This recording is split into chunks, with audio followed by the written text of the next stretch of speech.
హల్లెలూయా. మొదటిగా దేవుని నామానికి స్తోత్రాలు. పాస్టర్ గారికి, పాస్టర్ గారికి, సువార్థికులందరికీ, కుడి వచ్చిన విశ్వాసులందరికీ నా హృదయపూర్వక వందనాలు. నా పేరు శిరీష. నాకు 14 ఏళ్ళు ఉన్నప్పుడు నేను ఈ విజ్ఞాపన నుంచి సంఘంలోనికి వచ్చాను. ఒకరోజు జోసుల దగ్గర మేము మా నాన్నోళ్ళు పనిచేస్తూ ఉండేవాళ్ళు. చేస్తూ ఉన్నప్పుడు పాస్టర్ గారు అక్కడ గృహాలు దర్శించడానికి వచ్చారు. అదే మొదటిసారి నేను పాస్టర్ గారిని చూడటం. ప్రార్థన చేయించుకోవడానికి అని చెప్పి వెళ్ళాను. ఎందుకంటే నాలో ఒక బలహీనత ఉండేది. నాకు నెమ్ము, ఆయాసం, మామూలుగా కొంచెం అన్నం కూడా తినలేని పరిస్థితిలో ఉండేదాన్ని. నైట్ పండుకుంటే అస్సలు ఊపిరాడేది కాదు. నైట్ అంతా కూర్చునే ఉండేదాన్ని. పగలేమో పనికి వెళ్ళేదాన్ని. పగలంతా ఎండ ఉన్నంత వరకు బాగానే ఉండేది నాకు. నైట్ అయితే అసలు ఊపిరాడేది కాదు. ఆ బలహీనతలో ఉన్నప్పుడు నేను దైవ సేవకుల దగ్గరికి వచ్చి ప్రార్థన చేయించుకున్నాను. ప్రార్థన చేయించుకుంటే పాస్టర్ గారు చెప్పారమ్మా, విశ్వాసం ఉంచి నువ్వు ఈ విశ్వాసాన్ని బట్టి నీ కార్యం జరిగింది. విశ్వాసం ఉంచి నువ్వు దేవుని వెంబడించు. చిన్న వయసులో దేవుని వెంబడించడం చాలా మంచిది. నీ విశ్వాసాన్ని బట్టి, నీ ప్రవర్తన బట్టి, నువ్వు నడిచే విధానాన్ని బట్టి దేవుడు నీ స్వస్థతని ఇస్తాడమ్మా అని చెప్పారు.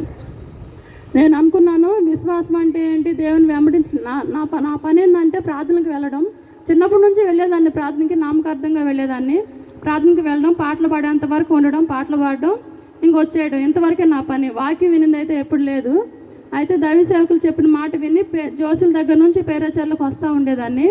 వస్తూ ఉండగా 1 నెల వచ్చాను. వచ్చినప్పుడు కొంచెం నాకు మార్పు కనిపించింది. వెంటనే అక్కడ ఒకరోజు వాక్యం చెప్తున్నారు పాస్టర్ గారు. లూదియా గురించి చెప్పారు. లూదియా గురించి చెప్పి లూదియా రక్షించబడి తన ఇంటి వారిని కూడా రక్షించబడింది అని చెప్పినప్పుడు వెంటనే రక్షణ తీసుకునే వాళ్ళు ఉన్నారని దేవుడు నాతో మాట్లాడుతున్నాడు, మీరు చేతులు ఎత్తండి అని చెప్పారు. నేను చెయ్యెత్తానంటే కానీ నాకైతే తెలీదు. దేవుడే ఆ రోజు నా చేతిని ఎత్తేలా చేశాడని నమ్ముచున్నాను. నేను చెయ్యెత్తానని నా పేరు రాసుకున్నారు చేతులు ఎత్తిన వాళ్ళవి. వచ్చినాక అమ్మ మీరు పేర్లు చదువుతున్నాను, ఈ పేర్లు ఉన్న వాళ్ళందరూ రేపు 10వ తారీఖున అక్కడికి రండి, బాప్తీసం ఇస్తానని చెప్పారు. ఇంట్లోకి వెళ్ళి చెప్తేనేమో మా నాన్న ఒప్పుకోవట్లేదు. నీకు ఎన్ని సంవత్సరాలు ఉన్నాయని బాప్తీసం తీసుకుంటాను అంటున్నావు అని చెప్పేసి పోట్లాడుతున్నాడు. మా అమ్మ అయితేనేమో సరే నీ ఇష్టం, నువ్వు వెళ్తానంటే వెళ్ళు, నాకేం అభ్యంతరం లేదని చెప్పింది. నేనైతే ఒకటే నిర్ణయించుకున్నా, ప్రభువా నన్ను స్వస్థపరుస్తుంది నువ్వే కాబట్టి నేను నిన్ను వెంబడిస్తాను. అప్పటికి ఇంకా నాకు పూర్తి స్వస్థత రాలేదు, ఇస్తాడు అని నమ్మి నేను వచ్చాను. అయితే రక్షణ బాప్తీసం అయితే తీసేసుకున్నాను మా నాన్నకు తెలియకుండా. మా నాన్న అడుగుతూనే ఉన్నాడు, నువ్వు తీసుకున్నావా అని.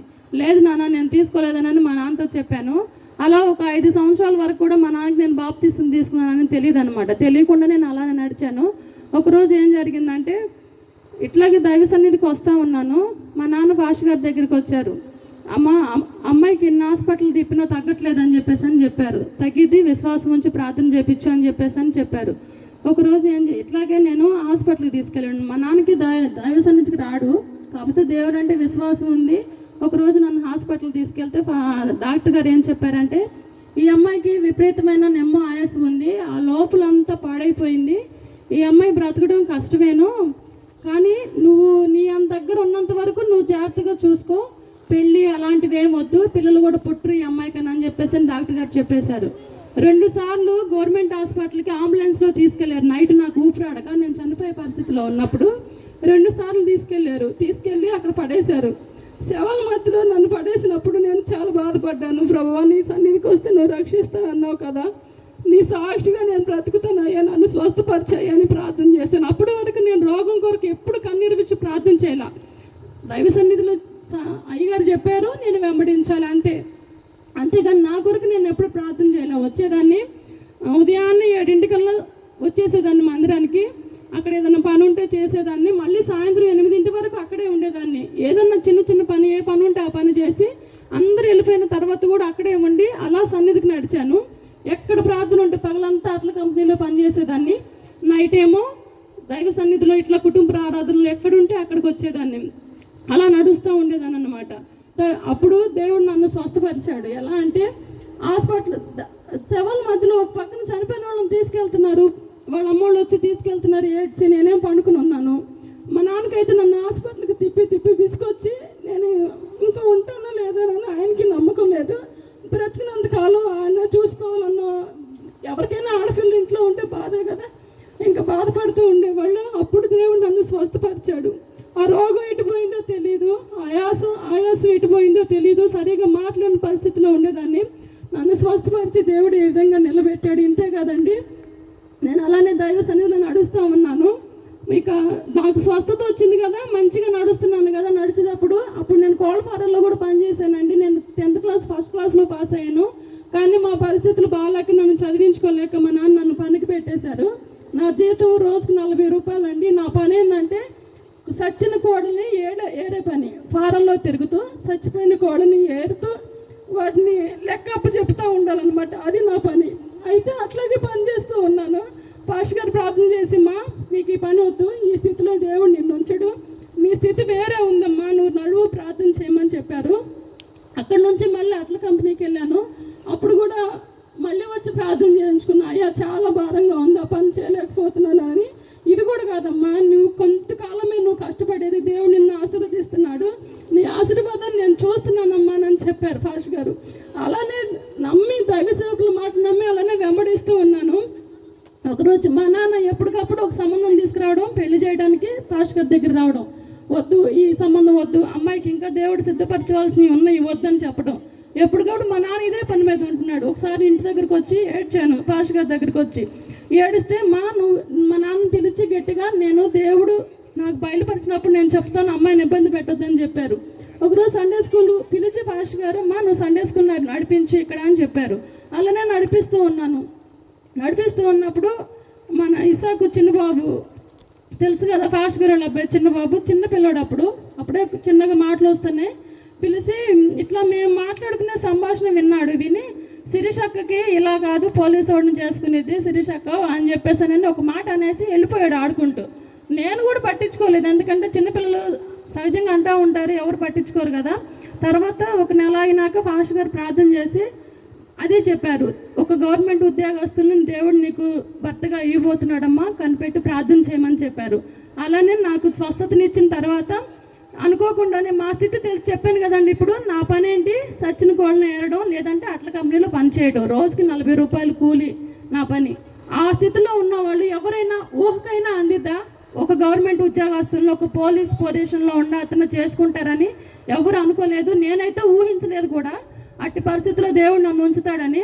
మామూలుగా ఏదో ఒక మంచి సంబంధమో ఏదో పని చిన్న మా స్థితికి తగ్గ వాళ్ళు వస్తారులే అనుకున్నాను, కానీ అంత గొప్ప స్థితిలో దేవుడు నన్ను ఉంచుతాడని నేను ఊహించలేదు. కానీ ఊహకు అందని విధంగా నేనైతే ఎందుకు అనిహరాలను కాదు, కానీ ఆయన సన్నిధిలో కేవలం నేను స్వస్థత కోసం వెంబడించాను, ఆయన స్వస్థతనిచ్చాడు. అలానే నా భర్త పోలీసు ఉద్యోగం అండి, పోలీసు ఉద్యోగస్తులను దేవుడు నాకు భర్తగా ఇచ్చాడు. పిల్లలే పుట్టరు, బ్రతకదు, చనిపోయిద్ది అన్నదానికి నాకు 2 బిడ్డలను ఇచ్చాడు. అదిగోండి చూడండి, 2 బిడ్డలను ఇచ్చాడు. ఫస్ట్ బాబు పుట్టిన తర్వాత కొన్ని రోజుల తర్వాత నేను ఈ పాపని ప్రెగ్నెంట్గా ఉన్నప్పుడు పాస్టర్ గారు ఇంటికి వచ్చి గృహాలు దర్శిస్తూ ప్రార్థన చేసి, అమ్మా ఇదిగో వీడైతే కొంచెం కలర్ తక్కువగా ఉన్నాడులే, కానీ ఈసారి పుట్టేది మాత్రం తెల్లటి జామ పండుని ఇస్తాడమ్మా దేవుడు నీకని చెప్పాడు. మాలో అందరూ కలర్ తక్కువేనండి, అంత కలర్గా ఎవరు లేరు. ఇదిగో చూడండి, ఇదిగో దేవుడు వాగ్దానం ద్వారా ఈ పాప నాకు దేవుడు ఇచ్చాడు. ఇలానే నేను కొంచెం ఎక్కువ సమయం లేదు కాబట్టి కొంచెమే చెప్పాలి కాబట్టి చెప్తున్నానండి. మా పెళ్ళయ్యి అత్తగారింటికి వెళ్ళాక నేను చాలా శ్రమ పడ్డాను, ఎందుకంటే ఇంతటి ఆత్మీయ వాక్యం మనకి ఎక్కడ దొరకదు. అక్కడ చెప్పే వాక్యాలతో మనం ముందుకు నడవాలంటే అస్సలు నడవలేము, విశ్వాసంలో నిలబడలేము కూడా, పడిపోతాము. నేను అబ్రాహాము చెప్పినట్టు అక్కడ ఉంటే నువ్వు పడిపోయేవాడివేను, ఇక్కడికి వచ్చావు కాబట్టి నువ్వు నిలబడగలిగావు అని చెప్పారు కదా. అది సేమ్ అలానే నాకు కూడా అండి. అక్కడ ఉండే వాక్యానికి, అక్కడ ఉండే నడవడికి నేను అస్సలు నించోలేకపోయాను, ఎందుకంటే నేను కొంచెంగానే దేవుని తెలుసుకొని ఉన్నాను. ఎట్లయినా రోజు వాక్యం విని అనుభవంలో పరీక్షించుకుంటూ ఆత్మీయంగా నడిచేది వేరు, ఆత్మీయంగా లేకుండా నామకార్థంగా ఉండే విధానంలో నడవటం వేరే. అక్కడ ఉన్నప్పుడు నేను చాలా ఇబ్బందులు పడ్డాను. ఆ ఇబ్బందుల్లో నేను చాలా శ్రమపడ్డా. ఒక రోజు అయితే నేను ఇంకా ఈ శ్రమలు నేను తట్టుకోలేను, ఇంకా నేను మరణం అవటం మంచిదని చెప్పేసి నిర్ణయించుకున్నాను. పాస్టర్ గారి కంటే నేనే మా ఊరు రేపల్లండి, నేను రేపల్లో ఉన్నాను.